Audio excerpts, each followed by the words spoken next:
തൻ്റെ ജനത്തെ അവരുടെ പാപങ്ങളിൽ നിന്ന് മോചിക്കുന്ന ഈശോയുടെ ജനത്തെക്കുറിച്ച് ലൂക്കാസ് സുവിശേഷകൻ വിവരിക്കുന്നത് 2-ാമത്തെ അധ്യായത്തിലാണ്. 2-ാമത്തെ അധ്യായം 6 മുതൽ 16 വരെയുള്ള തിരുവചനങ്ങൾ നമ്മൾ വായിക്കുമ്പോൾ ശ്രദ്ധയിൽപ്പെടുന്ന ഒരു കാര്യമുണ്ട്.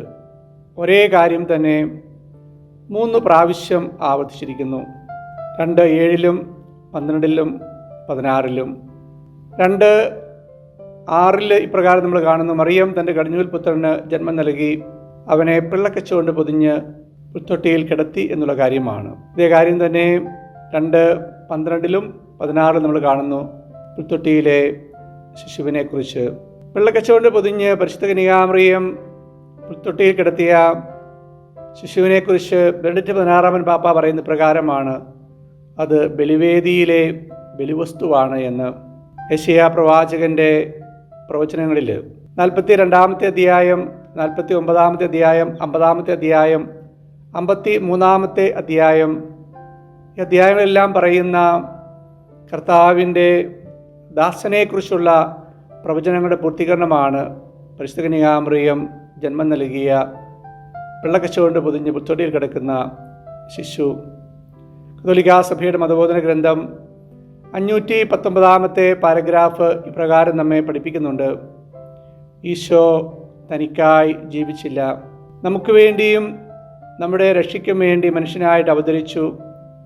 നമ്മുടെ പാപങ്ങൾക്ക് പരിഹാരമായി സ്ലീവായിൽ മരിക്കുന്നു, നമ്മുടെ നീതീകരണത്തിനായിട്ട് ഉയർത്തെഴുന്നേൽക്കുന്നു.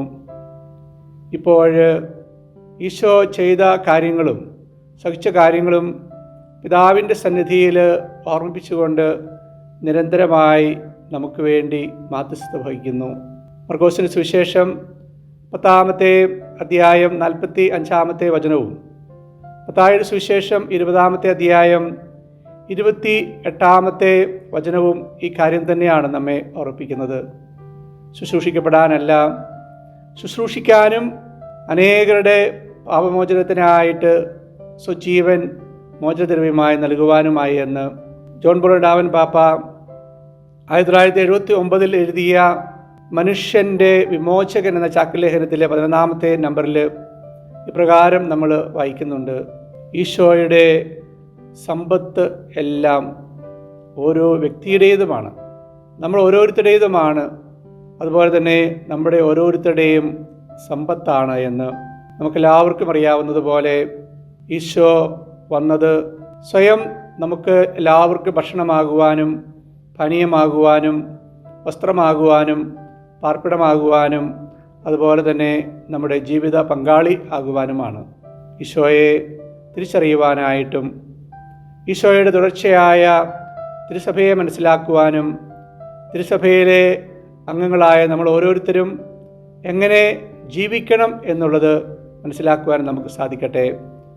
ഈശോയുടെ ജീവിതത്തിൻ്റെ തുടർച്ചയാകുവാനായിട്ട്, മറ്റുള്ളവർക്ക് വേണ്ടി ജീവിക്കുവാനായിട്ട്, അതുപോലെ തന്നെ പൗലോസ്ലീഹ പറയുന്നത് പോലെ നമുക്ക് വേണ്ടി മരിക്കുകയും ഉയർക്കുകയും ചെയ്ത ഈശോയ്ക്ക് വേണ്ടി ജീവിക്കുവാനായിട്ട് നമുക്കെല്ലാവർക്കും സാധിക്കട്ടെ എന്ന് ഞാൻ ആത്മാർത്ഥമായിട്ട് ആഗ്രഹിക്കുകയാണ്.